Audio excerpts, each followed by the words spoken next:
Pun saya menyuarakan untuk melengsarkan Prabowo Subianto, tapi siapa yang paling berperan atas kekacauan ini? Anies Baswedan.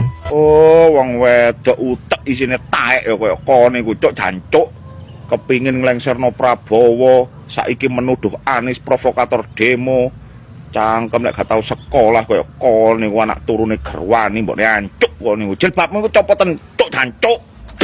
Assalamualaikum warahmatullahi wabarakatuh. Loyalis Jokowi atau pendukung Jokowi garis keras yang bernama Gerwani, yang merupakan politisi daripada Partai PSI atau Partai Gajah, yang kemarin menarasikan akan menggulingkan Prabowo ya, di mana gara-gara Prabowo memberikan abolisi kepada Tom Lembong dan juga memberi amnesti kepada Hasto.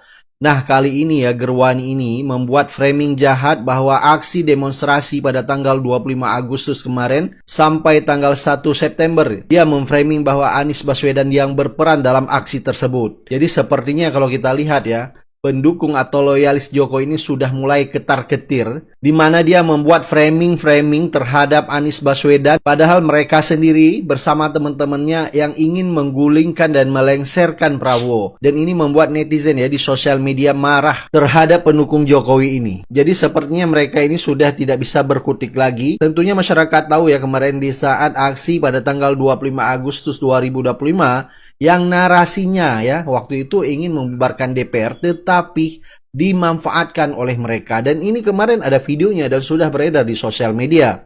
Demo pada tanggal 25 Agustus 2025. Kalau satu, Anda memang berniat menggulingkan pemerintahan Prabowo Subianto. Kalaupun saya menyuarakan untuk melengsarkan Prabowo Subianto, itu ada alasannya.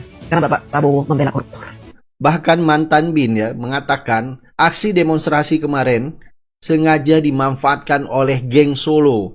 Yang pertama ya, untuk mencitrakan Prabowo buruk di mata masyarakat, dan juga ada dugaan kuat ya ingin melengsarkan Prabowo. Dan ini narasi ini ya sama seperti yang disampaikan oleh pendukung-pendukung Jokowi ini, seperti Gerwani ini yang pernah menarasikan ingin menggulingkan Prabowo. Modus yang digunakan kemarin dalam aksi massa itu adalah pola dua pihak dikendalikan.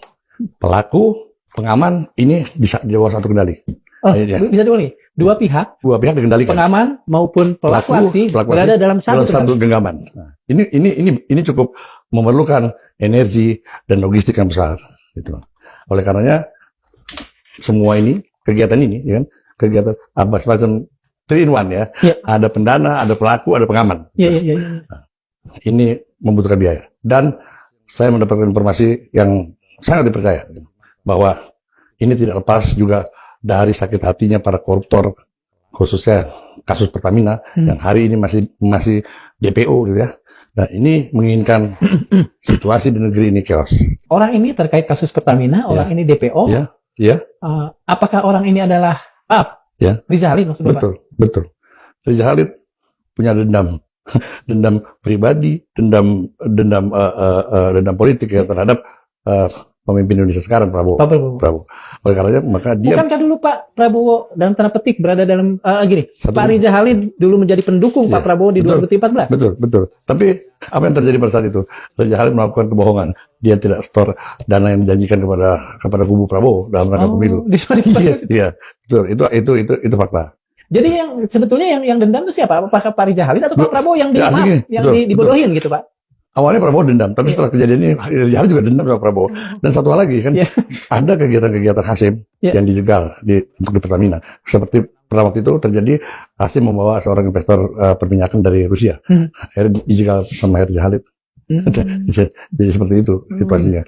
Dan sekarang kan inilah peluang Riza Halid membalas sakit hatinya setelah ditetapkan sebagai tersangka. Tadi Bapak mengatakan bahwa dua pihak, pendemo maupun yang menjaga katakan saja yang menahan para pendemo ini dikendalikan oleh satu kekuatan. Kekuatan itu apakah yang tadi Bapak sebutkan Riza Halid? Ya, artinya gini, Riza Halid boleh dikatakan hanya penyandang dana, tapi pengendali di sini ya kan, tentunya saya bisa meyakinkan ini adalah geng Solo. Gitu. Geng Solo. Kenapa ini bisa terjadi? Karena ini terjadi begal demo nih Pak. Kan? Boleh dielaborasi Pak. Kita bisa lihat awalnya ajakan untuk demo itu memang cukup viral pada saat dengan waktu yang sama 25 Agustus. 25 Agustus kemarin. Cuma narasi yang digunakan adalah satu, tangkap Jokowi, maksudkan Gibran dengan menggunakan mekanisme DPR. Gitu. Tapi di dalam perjalanan ini bergeser. Gitu. Isu DPR justru diangkat ke permukaan bahwa DPR hedonis, DPR menerima tunjangan yang berlebihan, sehingga DPR tidak layak menjadi wakil rakyat. Dan sayangnya begitu ya. Sayangnya memang tunjangannya berlebihan. Iya, kebetulan seperti itu kondisinya. Sehingga terjadilah amarah rakyat bahwa DPR harus dibubarkan, DPR harus digusur. Nah, ini proses begal demo.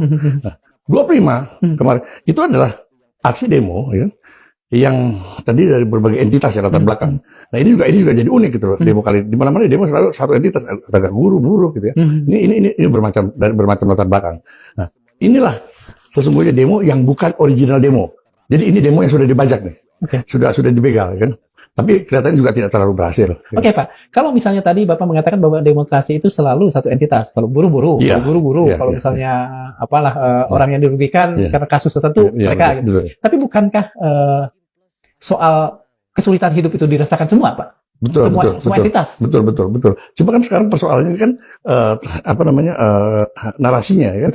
Narasi ini kan adalah sebuah pesanan dari kekuatan politik tertentu yang merasa terusik. Ya kita bisa lihat kan pada saat awal narasi yang digunakan adalah tangkap Jokowi dan pasukan Gibran dan menggunakan mekanisme DPR. Nah DPR kan menjadi ancaman gitu buat kelompok yang merasa bagian daripada Jokowi dan Gibran. Gitu. Sehingga apa? Sehingga dibuat ancaman karena DPR ini yang kemudian menjadi pelaku. Iya, jadi pintu gerbang kan masuk ke persoalan itu. Makanya DPR harus digusur gitu. Sehingga muncullah aksi demo yang difabrikasi ini, kan? Yang dikemas tadi dari orang-orang pesanan gitu. Gini Pak, apa yang kemudian membuat Bapak sebagai seorang yang lama berkecimpung di persoalan ini dengan yakin mengatakan bahwa aksi ini bukan aksi inilah, ada banyak aksi yang kemudian dipublikasi. Ya jelas lah. Kalau kita lihat bagaimana Jumhur juga mengatakan, wah ini bukan kami tidak tahu kalau misalnya kemudian berkembang narasi yang bubarkan DPR. Makanya Jumhur meminta untuk tidak terlibat kelompoknya Jumhur buruh. Jumhur ini adalah ketua Serikat Buruh terbesar di Indonesia. Ya. Nah dari situ sudah kelihatan Pak bahwa gagasan demo yang awal ini sudah bergeser. Jumhur membaca ini gitu Pak. Oh ini ada kepentingan apa? Kepentingan yang akan digusur sebelumnya, yaitu kelompok Jokowi. Nah, jadi ini bukan counter demo, ini begal demo. Ini begal demo. Terjadilah tanggal 25 ya kan. Kemudian yang menjadi janggal lagi ya kan, bagaimana polisi menunjukkan seakan-akan lemah dalam menangani kasus aksi unjuk rasa kali ini. Ya. Bahkan terkesan membiarkan instalasi mereka dibakar, fasilitas kendaraan mereka dirusak oleh massa tanpa ada perlawanan yang berarti.